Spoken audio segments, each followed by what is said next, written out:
Did you know you can find the very first account you followed on Instagram in just 2 clicks? First, open Instagram. Then, go to your profile page. I don't have many followers or accounts I follow, but the process is the same regardless of the number of accounts. Click on the number of following. A list of all the accounts you follow will open. You can scroll through the list to view all the accounts you're currently following. This can help you manage or organize the accounts based on your preferences. To find the first account you ever followed, click on the 2 arrows that represent sorting.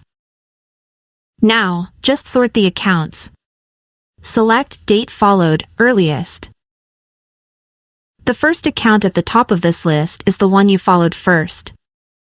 Then come the accounts you followed afterward, all sorted by date. Interesting and useful for certain things, right?